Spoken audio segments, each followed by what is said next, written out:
Dubai में टी20 विश्व cup के पहले मुकाबले में भारत की शर्मनाक हार, पाकिस्तान ने टीम इंडिया को हराया।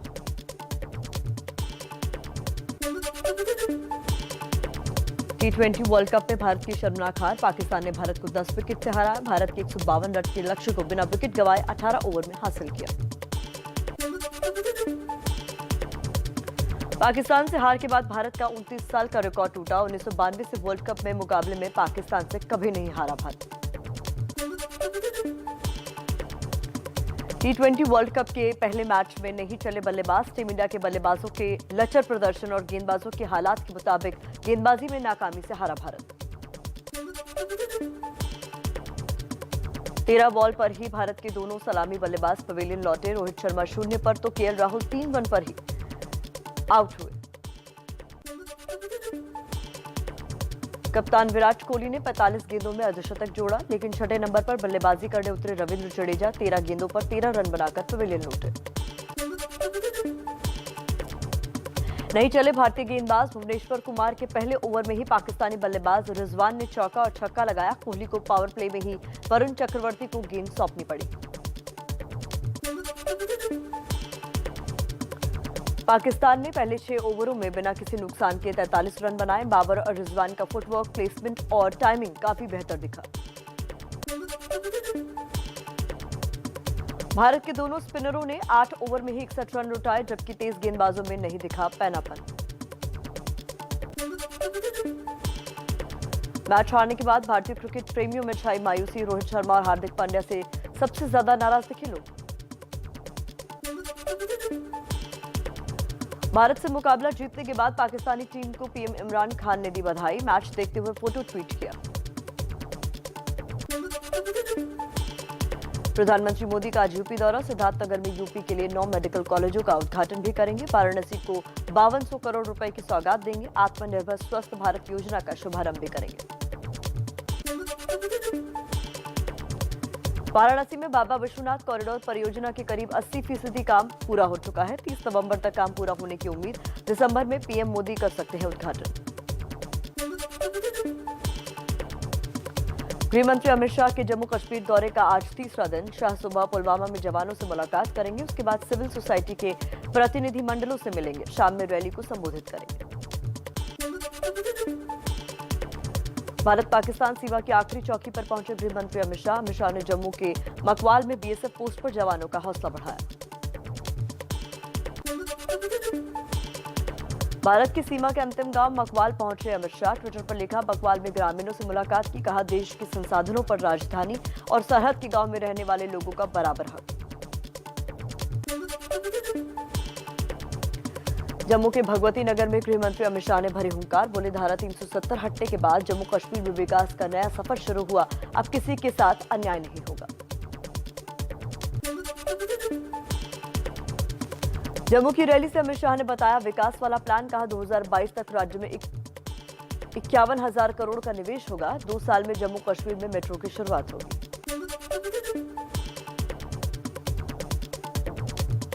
जम्मू में गृह मंत्री अमित शाह ने आईआईटी के नए कैंपस का उद्घाटन किया। केंद्रीय मंत्री धर्मेंद्र प्रधान और उपराज्यपाल मनोज सिन्हा भी मौजूद रहे।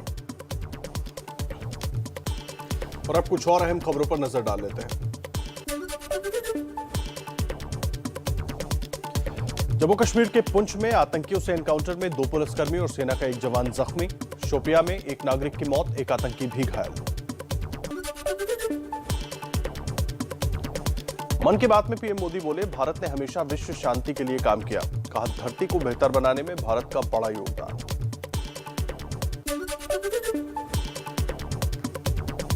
केंद्र सरकार ने खाद्य तेलों की महंगाई को लेकर सुबह 11 बजे राज्यों की बैठक बुलाई। स्टॉक सीमा को लेकर की जाएगी समीक्षा।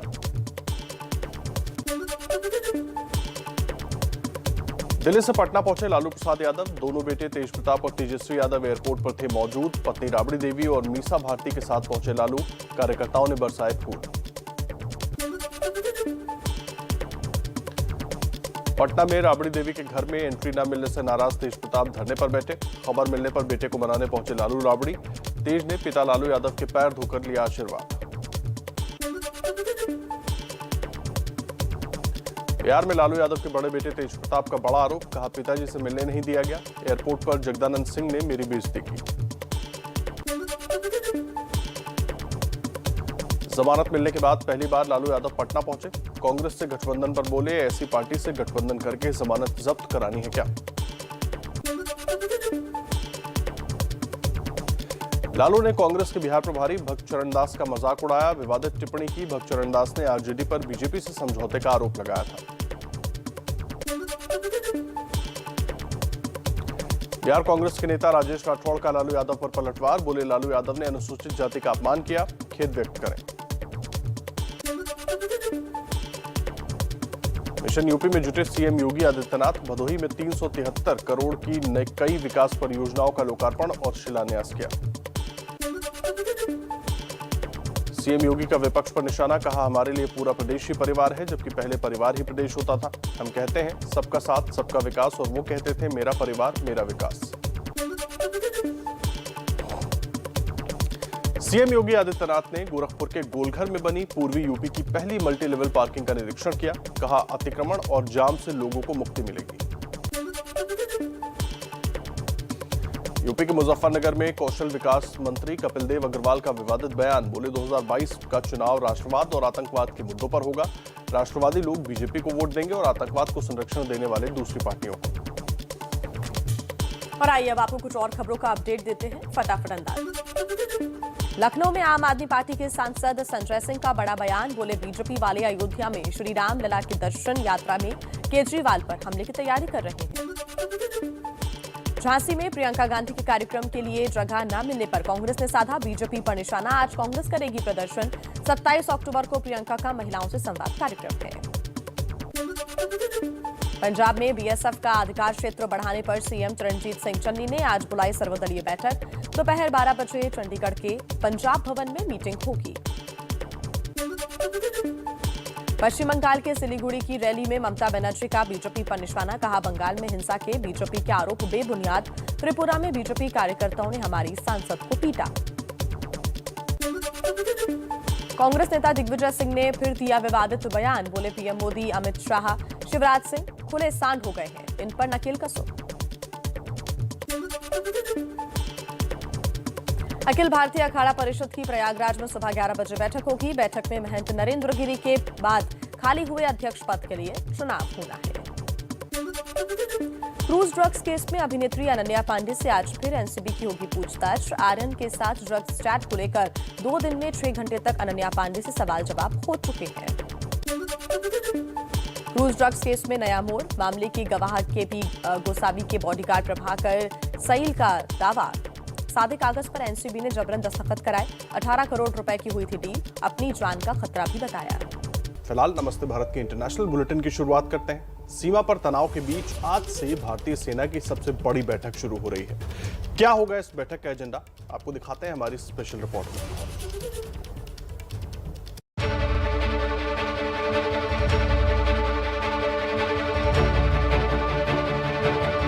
चीन का गुरूर करेंगे चकनाचूर, पाकिस्तान के पाप का होगा हिसाब।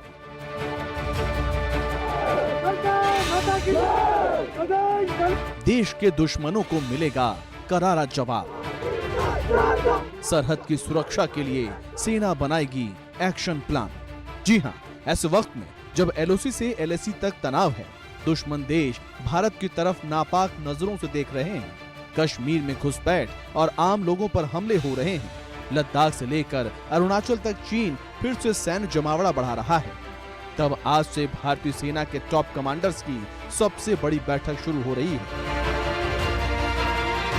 दिल्ली में होने वाले सेना के सालाना कमांडर्स कॉन्फ्रेंस में रक्षा मंत्री राजनाथ सिंह, सीडीएस विपिन रावत, सेना प्रमुख एमएस नरवणे, नौसेना प्रमुख एडमिरल करमबीर सिंह, वायुसेना प्रमुख air chief marshal VR Chaudhary समेत सेना के सभी 7 कमान के कमांडर्स और प्रिंसिपल स्टाफ ऑफिसर्स शामिल होंगे। We are always ready to man the borders and protect our territorial integrity and sovereignty. And that is a year-round affair. It is not that it is only in the summer months or campaigning season, be it summer or winter, whether it are deep snows or whatever be the challenges of climate and terrain, we are ever ready 24/7 to take on whatever is thrown at us. आज से 4 दिन यानी 28 अक्टूबर तक चलने वाले इस commanders conference में सीमाओं की मौजूदा हालत और वहां की चुनौतियों से जुड़ी रणनीति पर गहन मंथन किया जाएगा। माना जा रहा है कि इस बैठक में सेना के तीनों कमान के एकीकरण यानी थिएटर कमांड्स बनाने और अलग रॉकेट फोर्स के गठन पर भी चर्चा होगी, जिसकी बात जनरल बिपिन रावत पहले ही कर चुके हैं। सेना की ये सालाना बैठक इसलिए भी महत्वपूर्ण हो गई है क्योंकि चीन के साथ 13वें दौर की बातचीत फेल हो चुकी है और अब वो अरुणाचल के तवांग में भी नया फ्रंट खोलने की कोशिश कर रहा है। भारतीय सेना ने भी चीन की तैनाती के जवाब में एंटी ड्रोन्स, एयरक्राफ्ट गन्स, तोपों और ब्रह्मोस मिसाइलों को तैनात कर दिया है। लेकिन अगर फिर भी चीन नहीं माना तो उसका जवाब क्या होगा, इस पर भी सेना के रणनीतिकार चर्चा करेंगे।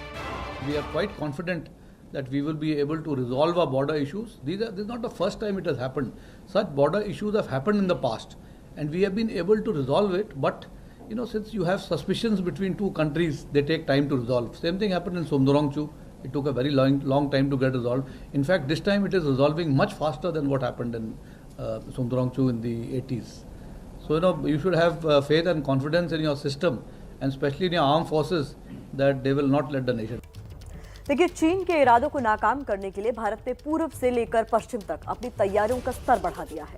अरुणाचल से लेकर लद्दाख तल, जल, थल और नभ हर स्तर पर भारत ने अपनी ताकत में इजाफा किया है। चीन की हर चाल को मात देने वाली हमारी तैयारियों पर देखिए ग्राउंड जीरो से report.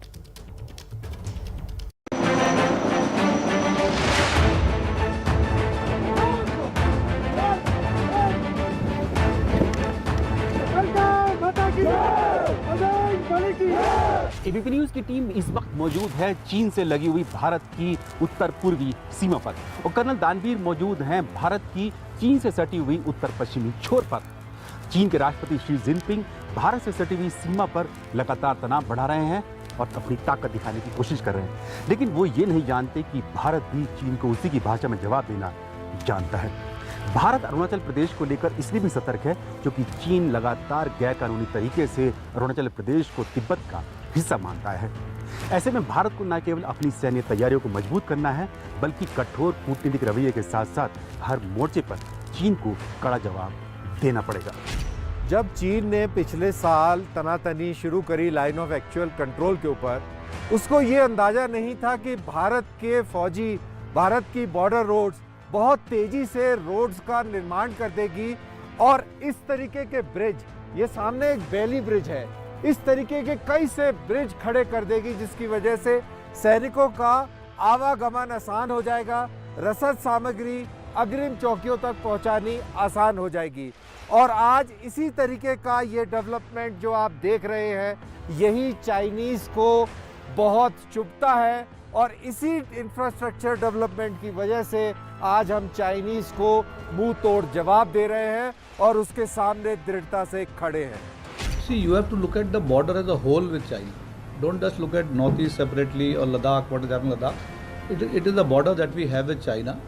Well, you know that in 2020 we had a little bit of a problem, and issues now are being resolved through talks that are happening at the military level, at the foreign affairs level, and at the political level, in whatever way it is possible. So I think the issues that had happened, we should now let it dry and let it rest, and we are quite confident that we will be able to resolve our border issues. This is not the first time it has happened.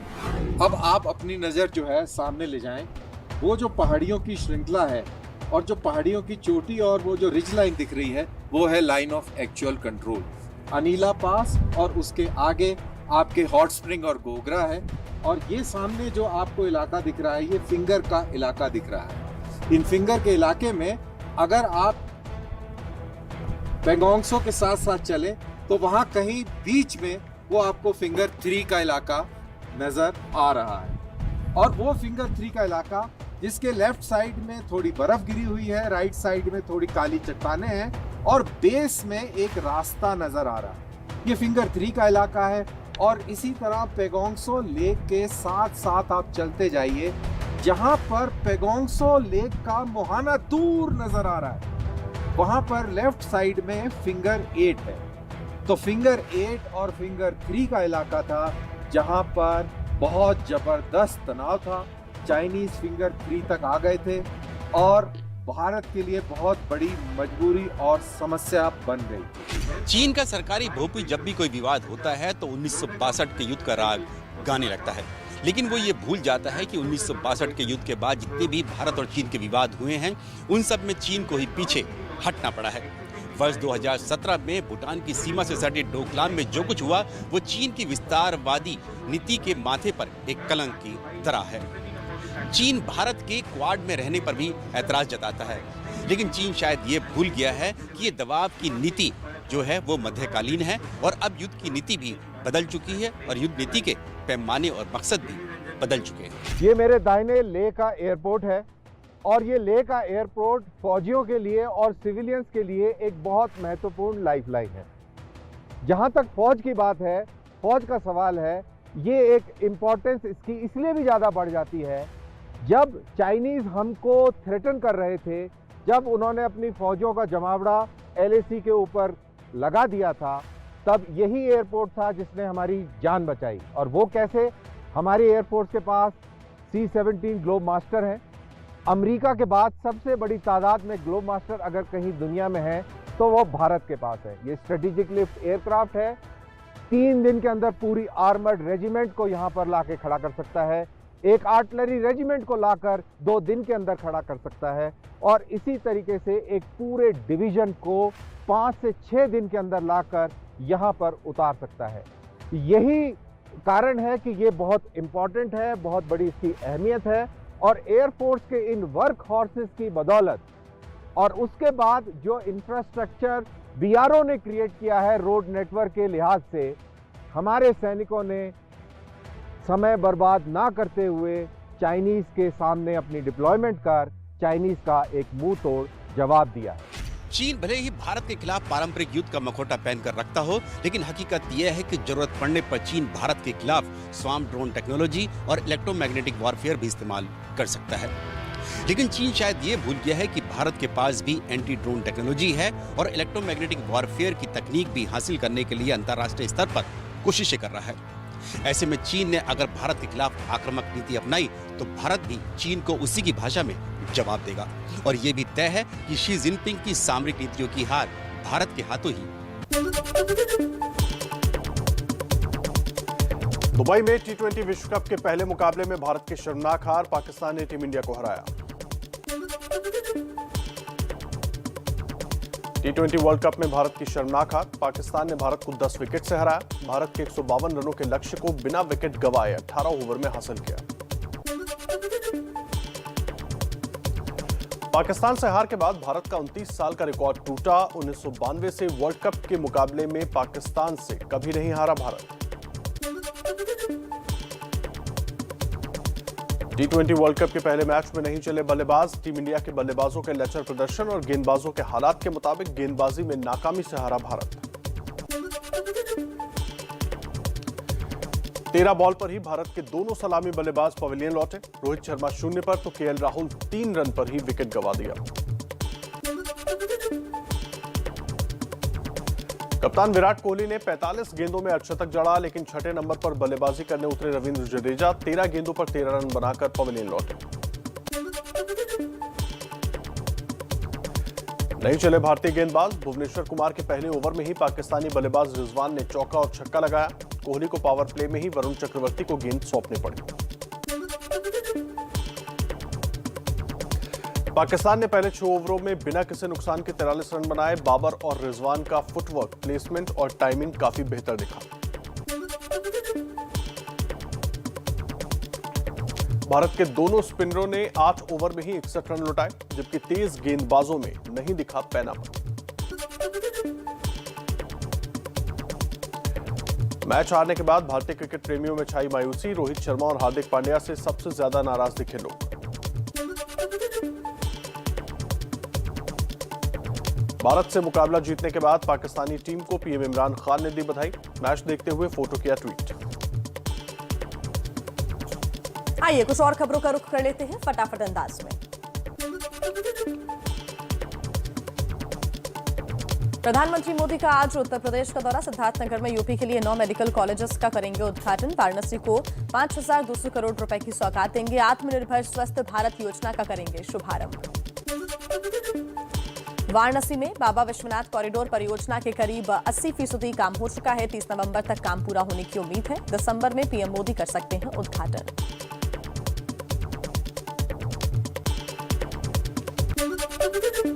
गृह मंत्री अमित शाह के जम्मू दौरे का आज तीसरा दिन। आज सुबह शाह पुलवामा में जवानों से मुलाकात करेंगे और उसके बाद सिविल सोसाइटी के प्रतिनिधिमंडलों से मिलेंगे। शाम में रैली को भी संबोधित करेंगे। भारत पाकिस्तान सीमा की आखिरी चौकी पर पहुंचे गृह मंत्री अमित शाह। अमित शाह ने जम्मू के मकवाल में बीएसएफ पोस्ट पर जवानों का हौसला बढ़ाया। भारत की सीमा के अंतिम गांव मकवाल पहुंचे अमित शाह। ट्विटर पर लिखा, मकवाल में ग्रामीणों से मुलाकात की। कहा, देश के संसाधनों पर राजधानी और सरहद के गांव में रहने वाले लोगों का बराबर का हक। जम्मू के भगवती नगर में गृह मंत्री अमित शाह ने भरी हुंकार। बोले, धारा 370 हटने के बाद जम्मू कश्मीर विकास का नया सफर शुरू हुआ। अब किसी के साथ अन्याय नहीं होगा। जम्मू की रैली से अमित शाह ने बताया विकास वाला प्लान। कहा, 2022 तक राज्य में 51,000 करोड़ का निवेश होगा। 2 साल में जम्मू कश्मीर में मेट्रो की शुरुआत होगी। जम्मू में गृह मंत्री अमित शाह ने आईआईटी के नए कैंपस का उद्घाटन भी किया। केंद्रीय मंत्री धर्मेंद्र प्रधान और उपराज्यपाल मनोज सिन्हा भी रहे मौजूद।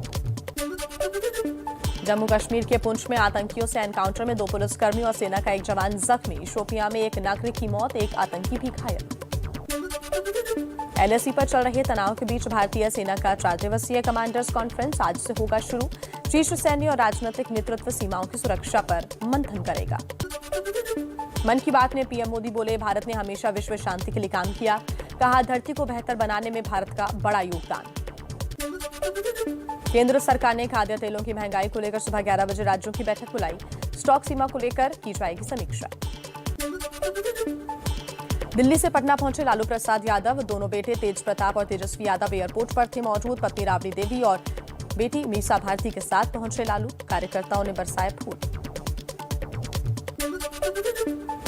पटना में राबड़ी देवी के घर में एंट्री न मिलने से नाराज तेज प्रताप धरने पर बैठे। खबर मिलने पर बेटी को मनाने पहुंचे लालू राबड़ी। तेज ने पिता लालू यादव के पैर धोकर लिया आशीर्वाद।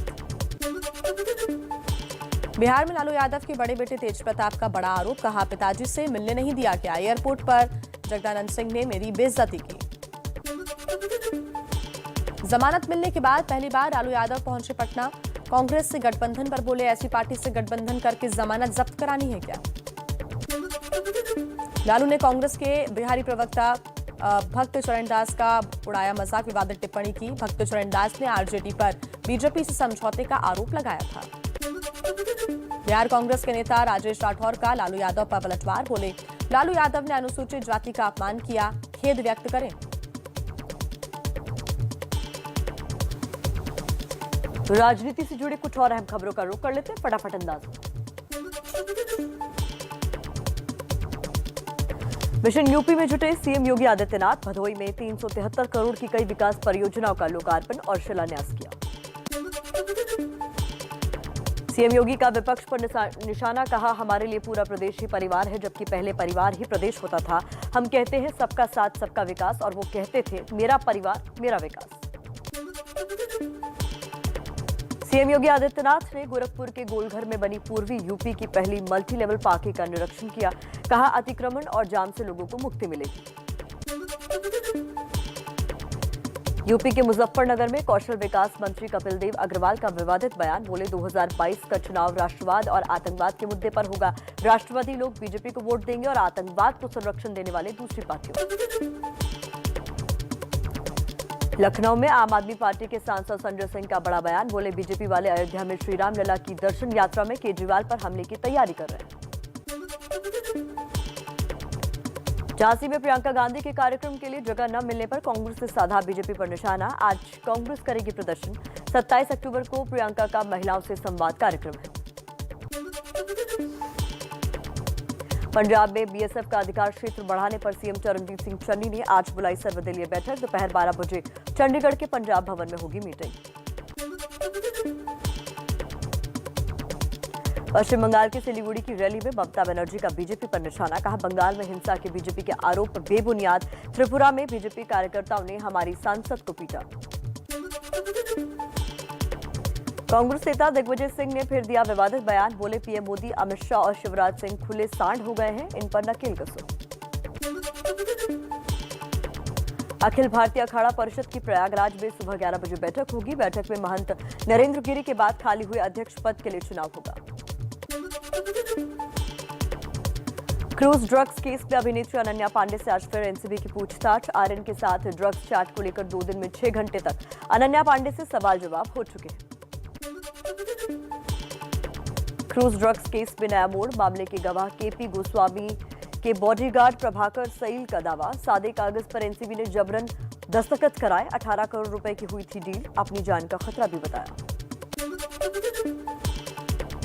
मुंबई एनसीबी के जोनल डायरेक्टर समीर वानखेड़े ने मुंबई पुलिस कमिश्नर को चिट्ठी लिखी, कहा मुझे झूठे केस में फंसाने की साजिश रची जा रही, कुछ अज्ञात लोग मेरे खिलाफ कार्रवाई कर सकते हैं। प्रभाकर सईल के दावे पर बीजेपी के सवाल, कहा 22 दिन बाद क्यों बयान आया, अब तक कहां गायब थे। सीएम ठाकरे और नवाब मलिक की धमकी के बाद बयान आना सवाल खड़े करता है। एनसीपी नेता नवाब मलिक ने एसआईटी से जांच कराने की मांग की, बोले सीएम और गृह मंत्री से एसआईटी जांच की मांग करेंगे, बड़े पैमाने पर उगाही की जा रही थी, जांच होगी तो कई और बड़े खुलासे होंगे। शिवसेना नेता संजय राउत ने कहा एनसीबी की ओर से सादे पेपर पर साइन कराने का मामला हैरान करने वाला है, ये महाराष्ट्र को बदनाम करने की कोशिश। शाहरुख खान के बेटे आर्यन की जमानत याचिका पर कल बॉम्बे हाईकोर्ट में सुनवाई। 7 अक्टूबर से आर्थर रोड जेल में बंद है आर्यन। यूपी सरकार में मंत्री कपिल देव अग्रवाल ने कहा है कि जो राष्ट्रवाद का समर्थन करते हैं वो बीजेपी को वोट देंगे और जो आतंकवाद को सपोर्ट करते हैं वो दूसरी पार्टियों को वोट देंगे। आपको सुनवाते हैं। चुनाव होगा तो राष्ट्रवाद और आतंकवाद के ऊपर होगा। जो राष्ट्रभक्त लोग हैं वो भारतीय जनता पार्टी को वोट देंगे, जो आतंकवाद को संरक्षण देने वाले लोग हैं वे किसी और पार्टी को वोट देते हैं, लेकिन ये चुनाव राष्ट्रवाद के ऊपर होगा। राष्ट्रभक्त पार्टियां, राष्ट्रभक्त लोग केवल और केवल भारतीय जनता पार्टी का समर्थन करेंगे, ऐसा हमसे निवेदन भी है और हमको भरोसा है। और आइए अब बात कर लेते हैं बदलते मौसम की, क्योंकि उत्तराखंड की अगर हम बात करें तो लगातार हालत बद से बदतर होते नजर आए। उत्तराखंड के ऊंचाई वाले पहाड़ी इलाकों में बर्फबारी शुरू हो गई और यहां हम तस्वीरें आपको दिखा रहे हैं। यहां की केदारनाथ धाम और चमोली की ये तस्वीरें हैं। जबरदस्त बर्फबारी की वजह से केदारनाथ में 1 इंच मोटी बर्फ की चादर बिछ गई है।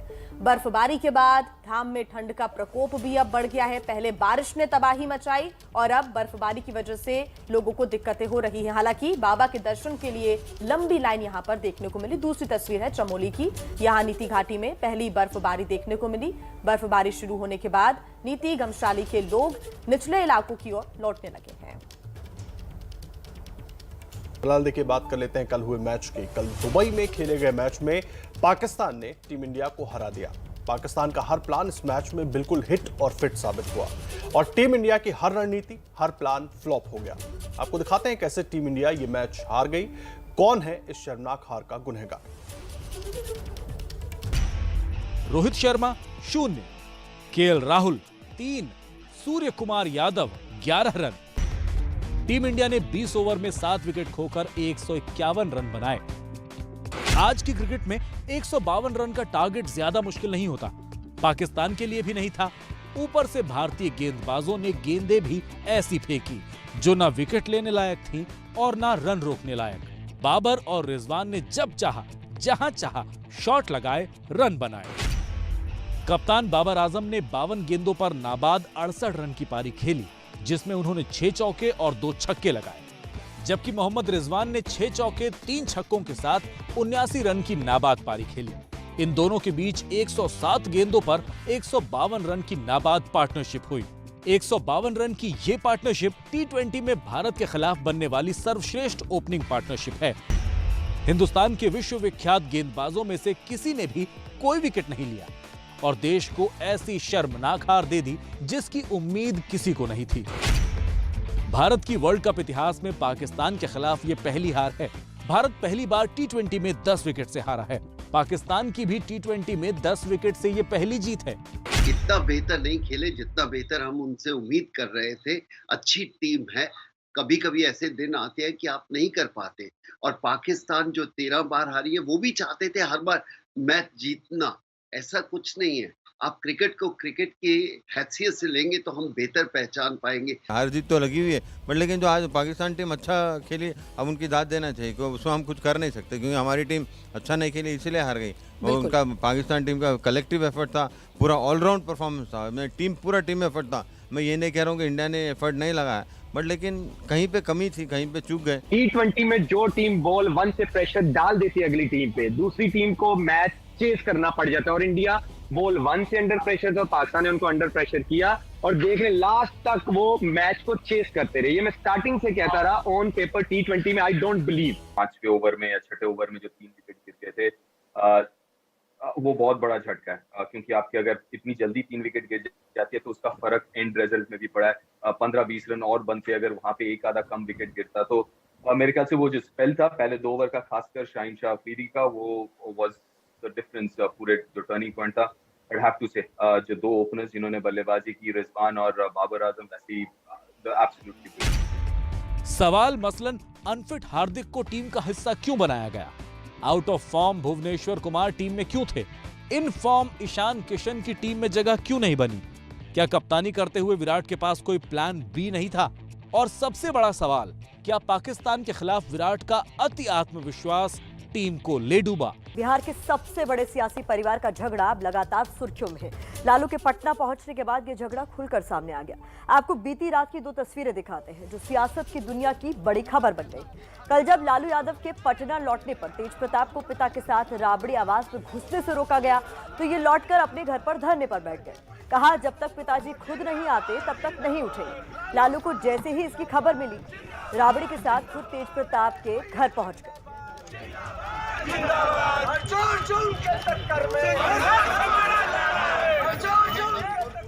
बड़ी बात चाहिए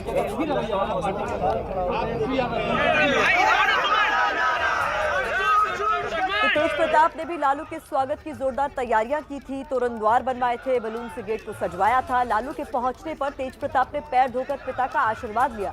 लालू राबड़ी थोड़ी देर तेज प्रताप के घर रुकने के बाद वापस लौट गए। लालू के परिवार में तेज प्रताप और तेजस्वी के बीच मनमुटाव की खबरें काफी वक्त से चल रही हैं। हालांकि कल लालू ने कहा था कि उनके परिवार में सब कुछ ठीक है, लेकिन तस्वीरें कुछ और ही कहानी कह रही।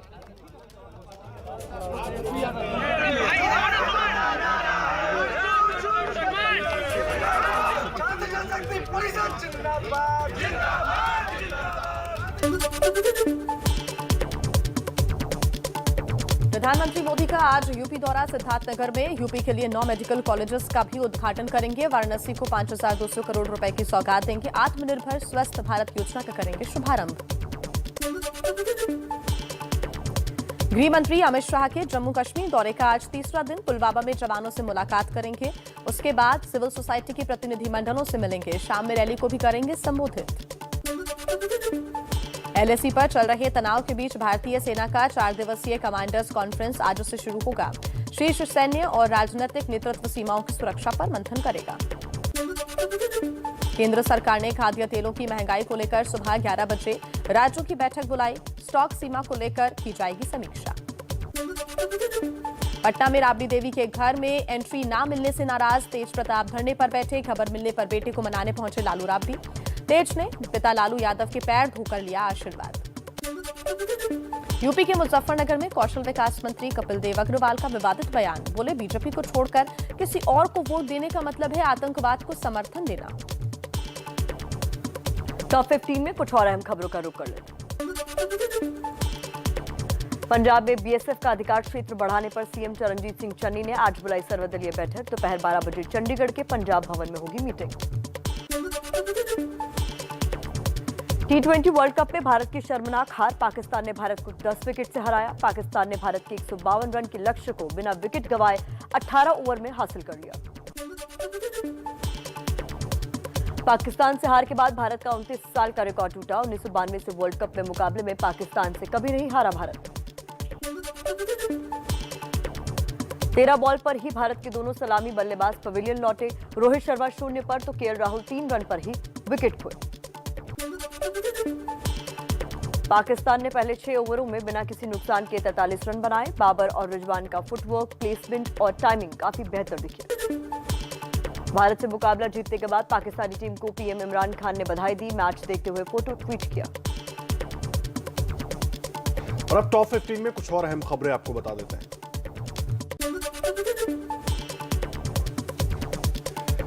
फिल्म डायरेक्टर प्रकाश झा की फिल्म आश्रम 3 की शूटिंग का भोपाल में जबरदस्त विरोध हुआ है। बजरंग दल के कार्यकर्ताओं ने तोड़फोड़ की, प्रकाश झा पर स्याही भी फेंकी। सुपरस्टार रजनीकांत को दादा साहब फाल्के पुरस्कार से नवाजा जाएगा। करीब 5 दशक से फिल्म दुनिया में सक्रिय हैं रजनीकांत।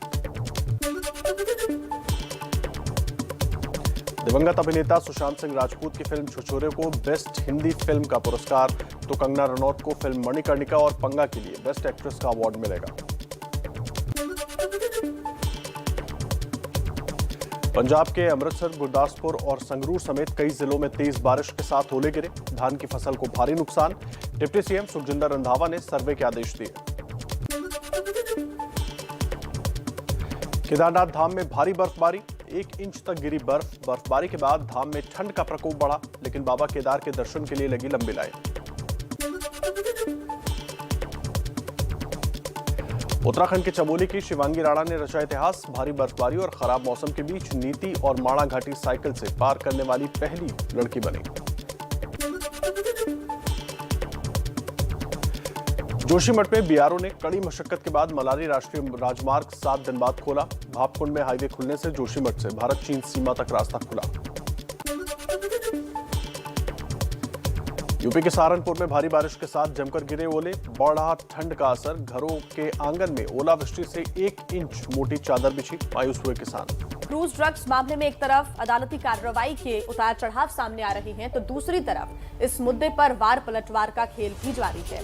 कल इस मामले में 2 अहम घटनाएं हुई। आर्यन खान केस में समीर वानखेड़े पर वसूली का आरोप लगा और समीर वानखेड़े ने मुंबई पुलिस कमिश्नर को चिट्ठी लिखकर उनके खिलाफ साजिश रचे जाने का भी आरोप लगाया।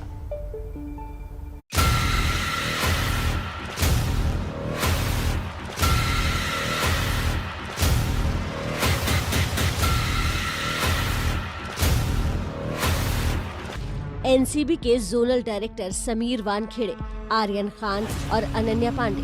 लेकिन अब मामले में एक ऐसे किरदार की एंट्री हुई है जिसने कहानी को नया मोड़ दे दिया है। उस किरदार के बारे में जानने से पहले आप इस शख्स के बारे में जानिए। ये है KP Gosavi, Aryan Khan cruise drugs मामले के अहम गवाह। गोसावी की आर्यन खान के साथ ली हुई सेल्फी वायरल हुई थी। फिर आर्यन को पकड़े जाने के बाद गोसावी ही आर्यन को ले जाते हुए दिखा। आर्यन केस में जो नया किरदार सामने आया है उसका नाम है प्रभाकर सईल, जो गोसावी का प्राइवेट बॉडीगार्ड है। प्रभाकर ने बाकायदा एफिडेविट देकर गंभीर आरोप लगाए हैं। खाली कागज को पंचनामा बताकर दस्तखत कराया। गोसावी और सैम डिसूजा के बीच 18 करोड़ की डील हुई। गोसावी सैम ने 8 करोड़ रुपए वानखेड़े को दिए। उन्होंने बोला ये पेपर पे साइन कर करके। मैं बोला सर ये ब्लैंक है, इसमें मैं साइन कैसे करूं? वहां से फिर समीर वानखेड़े साहब आ गए, साइन कर रहे काय होत नाही त्याला, ऐसा बोला गया। फिर भी मैंने दूसरी बार ऑब्जेक्शन लिया, तो इधर से किरण गोसावी सर भी बोले कर कुछ नहीं होता है करके। भी मैंने मेरे वास्ते से कम 9 से 10 पेपर पे उन्होंने। प्रभाकर के मुताबिक सैम डिसूजा से उसकी मुलाकात एनसीबी दफ्तर के बाहर हुई थी। प्रभाकर ने यह भी दावा किया है कि शाहरुख खान की मैनेजर पूजा ददलानी से केपी गोसावी और सैम डिसूजा ने मुलाकात की थी। ये मुलाकात मुंबई के लोअर परेल इलाके में एक नीले रंग की मर्सिडीज में हुई थी। हम लोग लोअर परेल पहुंचे तो पीछे से इनोवा क्रिस्टा आ गई सैम सर की। उसके तुरंत 2 या 5 मिनट के अंदर एक ब्लू मर्सिडीज आ गई। मैंने लंबे से देखा, फिर आगे गया तो उसमें पूजा ददलानी थी, एसआरके की मैनेजर। वो मैंने देखा उनको। फिर कई मीटिंग हो गई वहां पर 15 से 20 मिनट। प्रभाकर के आरोप सामने आने के बाद एनसीपी नेता नवाब मलिक ने एक बार फिर वानखेड़े को निशाने पर लिया है। हम पहले दिन से कह रहे थे कि समीर वानखेड़े जब से इस विभाग में आए उन्होंने फिल्म इंडस्ट्री को टारगेट किया। महाराष्ट्र की सरकार को बदनाम करने का उद्देश्य था। फिल्म इंडस्ट्री में डर पैदा हो, बड़े लोगों में शहर में डर पैदा हो, पर वसूली की जाए, ये पहले दिन से हम कह रहे हैं। एनसीबी अधिकारी समीर वानखेड़े पर नवाब मलिक ने जो आरोप लगाए हैं, उस पर एनसीबी ने कहा है कि चूंकि मामला कोर्ट में है, इसलिए प्रभाकर सईल को कोर्ट में जाकर अपनी बात कहनी चाहिए। समीर वानखेड़े पर एनसीबी की तरफ से कहा गया है कि हमारे मुंबई जोनल यूनिट के डायरेक्टर समीर वानखेड़े ने इन आरोपों को सिरे से खारिज किया है। चूंकि हलफनामे की कुछ सामग्री सतर्कता मामलों से संबंधित है, इसलिए डीजी नारकोटिक्स कंट्रोल ब्यूरो को हलफनामा भेजा जा रहा है और उसके आगे की जरूरी कार्रवाई का अनुरोध किया जा रहा है।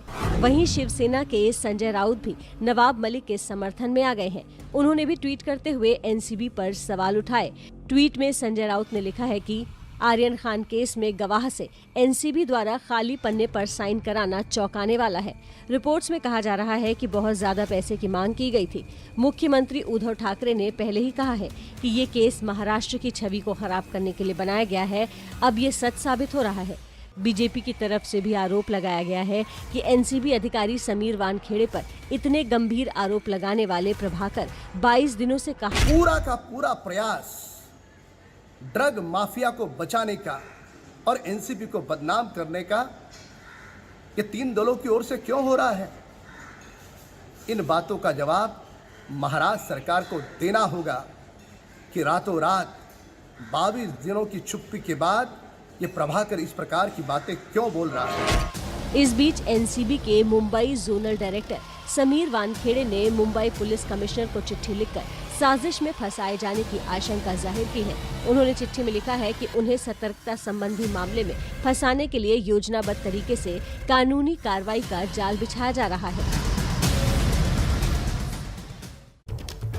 एनसीबी के जोनल डायरेक्टर समीर वानखेड़े पर नए आरोप लगने के बाद कांग्रेस महासचिव दिग्विजय सिंह ने उन पर निशाना साधा है। उन्होंने ट्वीट करके इस मामले में मुंबई पुलिस से कार्रवाई करने की मांग की है। और क्या लिखा है ट्वीट पे आपको बता दें। अब एनसीबी के प्रमुख गवाह प्रभाकर का बयान सुन लीजिए। आर्यन को झूठे मामले में फंसाने के लिए एनसीबी अधिकारियों पर आपराधिक प्रकरण नहीं बनना चाहिए। मुंबई पुलिस क्या इसे संज्ञान में लेकर तत्काल कार्रवाई नहीं करना चाहिए? क्या अदालत अभी भी आर्यन को जेल में रखेगी? क्या हो रहा है? अभिनेत्री अनन्या पांडे को आज सुबह 11 बजे फिर पूछताछ के लिए बुलाया है और इससे पहले अनन्या से 2 दिन पूछताछ हो चुकी है। उनसे आर्यन खान के साथ व्हाट्सएप चैट में की गई बातचीत के बारे में सवाल जवाब किए जा रहे हैं। आज फिर एनसीबी अधिकारियों के सवालों का जवाब देंगी अनन्या। अब तक 2 दिन और 6 घंटे हो चुकी है पूछताछ। एनसीबी ने बढ़ा लिया है पूछताछ का दायरा। एनसीबी अब आर्यन खान और अनन्या पांडे की व्हाट्सएप चैट के साथ दोनों के फाइनेंशियल ट्रांजैक्शन की डिटेल्स भी खंगाल रही है। जांच एजेंसी को कुछ संदिग्ध लेन देन के सबूत मिले हैं, इसलिए अब अलग अलग तरीकों से किए गए तमाम ट्रांजैक्शन की पड़ताल की जा रही है। इसी सिलसिले में आज एक बार फिर अनन्या पांडे को पूछताछ के लिए बुलाया गया है। अनन्या से गुरुवार को 2 घंटे और शुक्रवार को 4 घंटे पूछताछ की जा चुकी है। अनन्या से उनके व्हाट्सएप चैट और संदिग्ध लेन देन पर सवाल किए गए थे। अनन्या से जब्त 7 इलेक्ट्रॉनिक उपकरण जांच के लिए भेजे गए हैं। ये जांच रिपोर्ट आज आ जाने की उम्मीद है। उसके आधार पर भी अनन्या से सवाल हो सकते हैं। एनसीबी को आशंका है कि मोबाइल और लैपटॉप से कुछ चैट डिलीट किए गए हों। गुरुवार को पूछताछ में अनन्या पांडे ने बताया कि वो वीड सप्लाई से जुड़े किसी व्यक्ति के संपर्क में नहीं है। उनका एक दोस्त है जो एक नामी रसूखदार शख्स है और मांगने पर वो इसे मुहैया करवा देता है। अनन्या के मुताबिक आर्यन के कहने पर उन्होंने केवल 1 या 2 बार ही अपने इस रसूखदार दोस्त से वीड देने के लिए कहा था। आज अनन्या से पूछताछ के बाद कल हाईकोर्ट में आर्यन की जमानत पर सुनवाई होनी है। आज होने वाली पूछताछ से जो बातें सामने आएंगी, एनसीबी कल अदालत में उन्हीं बातों को सामने रखकर आर्यन की जमानत का विरोध कर सकती है। एक बार फिर बहुत स्वागत है आपका। नमस्ते भारत देख रहे हैं आप। केंद्रीय गृह मंत्री अमित शाह के मिशन कश्मीर का आज तीसरा दिन है और अमित शाह आज पुलवामा में जवानों के साथ होंगे तो श्रीनगर में सिविल सोसाइटी के प्रतिनिधियों से भी मुलाकात करेंगे। श्रीनगर में आज शाम उनका रैली का भी एक कार्यक्रम है और इससे पहले रविवार को अमित शाह ने जम्मू से आतंक और विकास के दुश्मनों को ललकारा।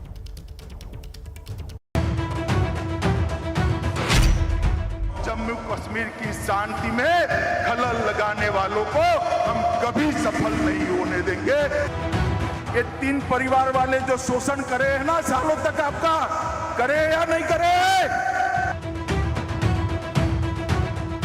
जम्मू वालों के साथ अन्याय का समय समाप्त हो चुका है। अब कोई आपके साथ अन्याय नहीं कर सकता। विश्वास रखिएगा, विकास के युग में कोई खलल नहीं डाल पाएगा। मिशन कश्मीर के दूसरे दिन गृह मंत्री अमित शाह ने रविवार शाम जम्मू में भारत पाकिस्तान अंतर्राष्ट्रीय सीमा पर मकवाल का दौरा किया। अंतर्राष्ट्रीय सीमा पर पहुंचने के बाद अमित शाह ने सबसे पहले यहां combined integrated border management system का जायजा लिया। हम आपको बता दें कि मकवाल में ही इस तरह का हाईटेक फेंसिंग सिस्टम लगाया गया है। बीएसएफ के अधिकारियों ने उन्हें यहाँ पर किस तरह का एंटी इन्फिल्ट्रेशन ग्रिड है उसके बारे में भी जानकारी दी कि किस तरह यहाँ पाकिस्तानी घुसपैठ को रोकने के लिए हाईटेक सिस्टम लगाया गया है। उस सिस्टम की भी इन्होंने यहाँ जानकारी ली।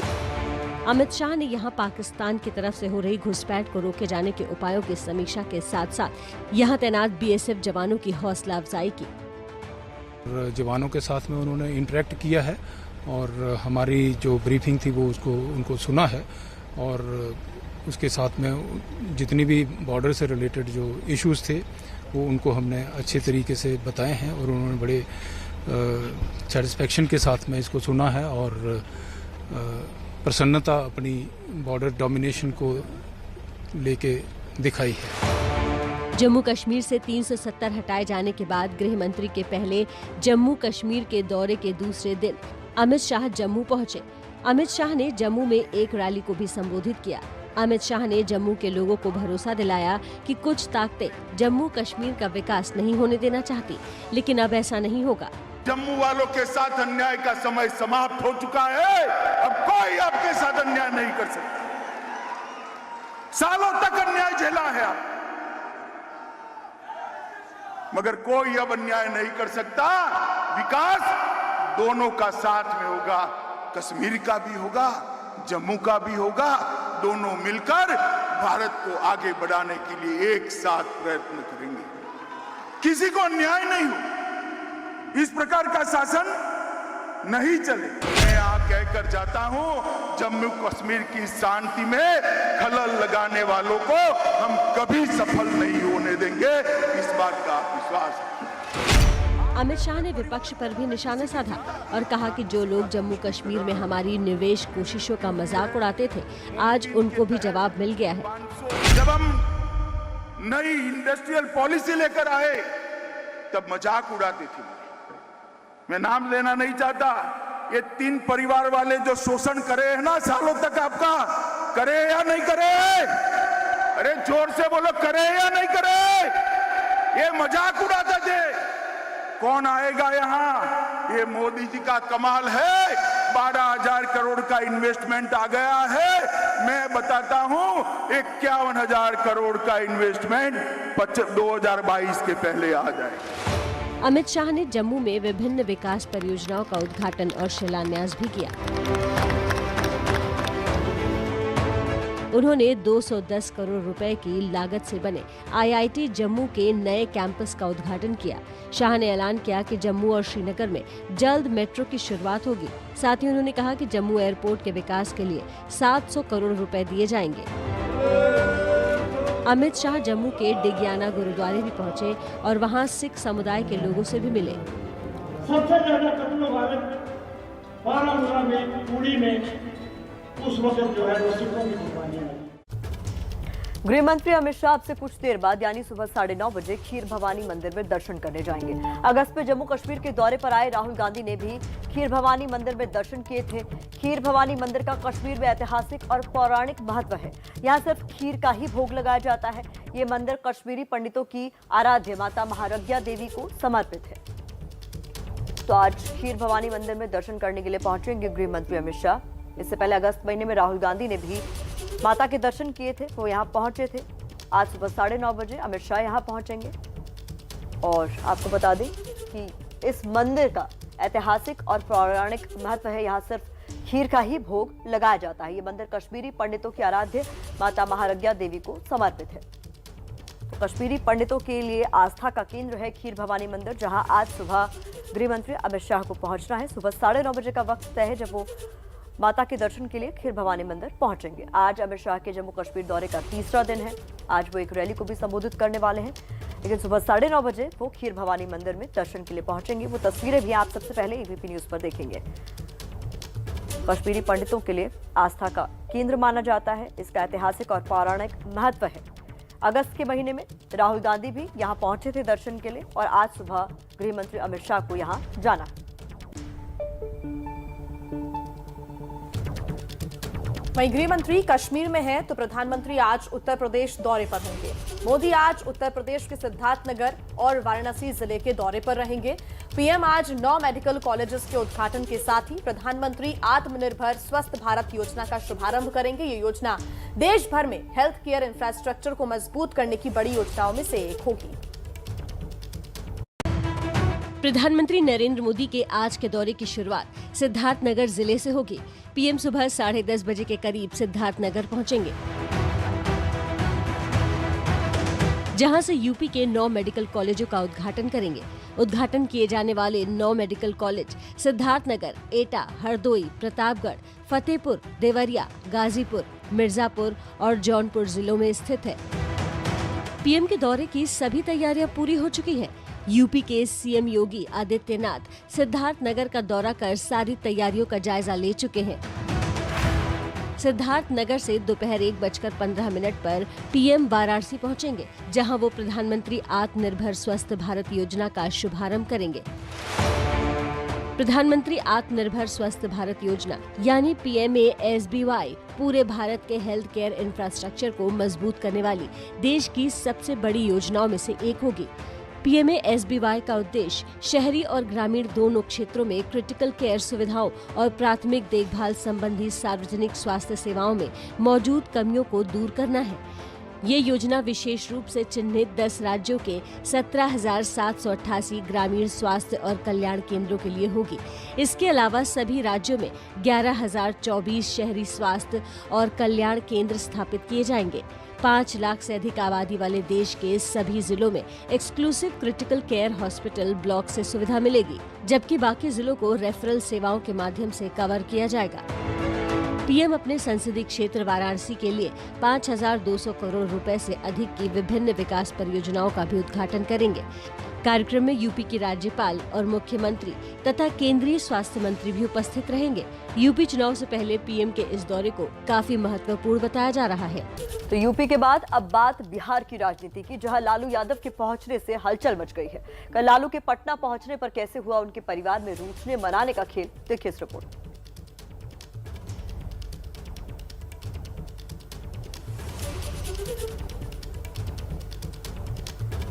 तो आपको बता दें कि बीती रात की ये 2 तस्वीरें बिहार की सियासत की सबसे बड़ी खबर है।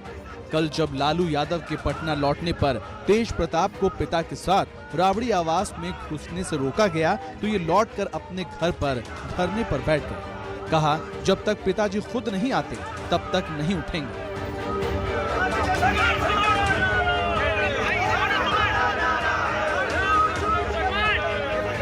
लालू को जैसे ही उसकी खबर मिली, राबड़ी के साथ खुद तेज प्रताप के घर पहुंच गए।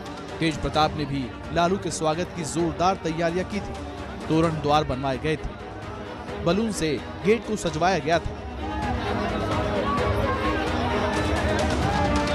लालू के पहुंचने पर तेज प्रताप ने पैर धोकर पिता का आशीर्वाद दिया। लालू राबड़ी थोड़ी देर तेज प्रताप के घर रुकने के बाद वापस लौट गए।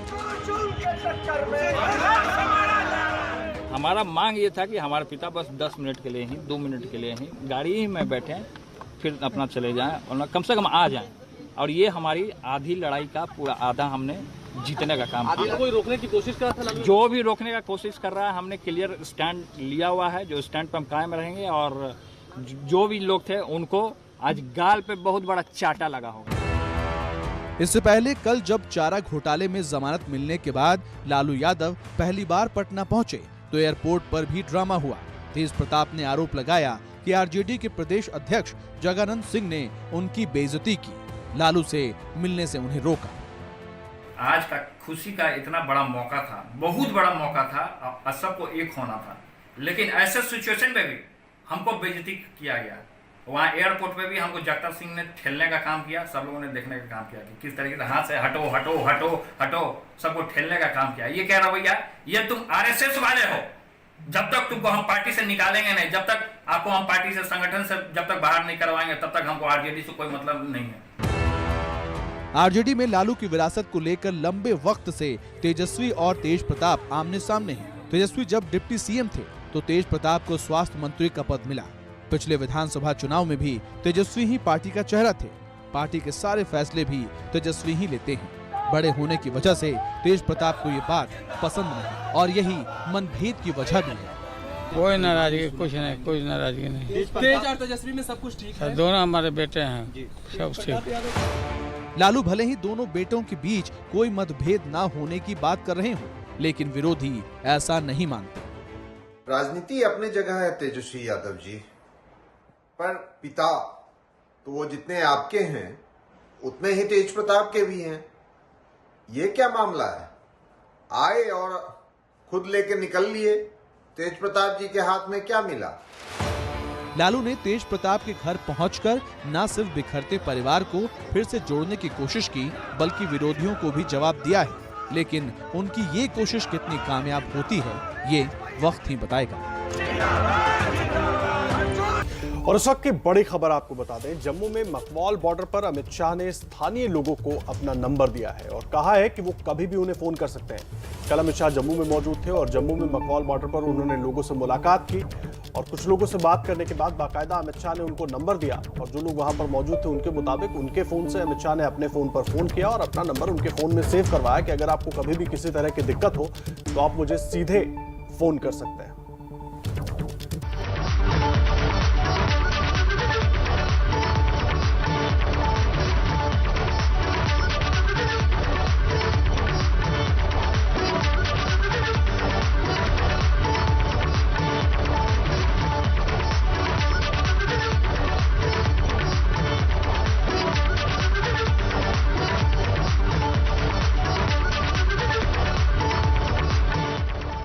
अब सीधे चलते हैं इरफान जी के पास और जानते हैं आज कार्टून के जरिए क्या कुछ कह रहे हैं। देखिए, केजरीवाल की बड़ी मुश्किलें हैं।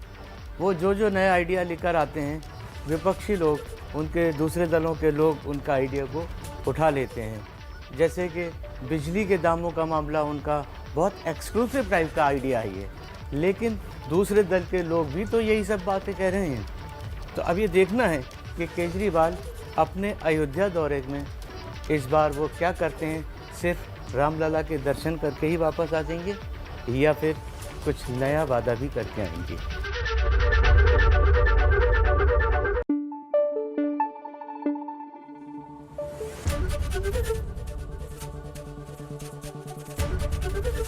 एबीपी न्यूज आपको रखे आगे।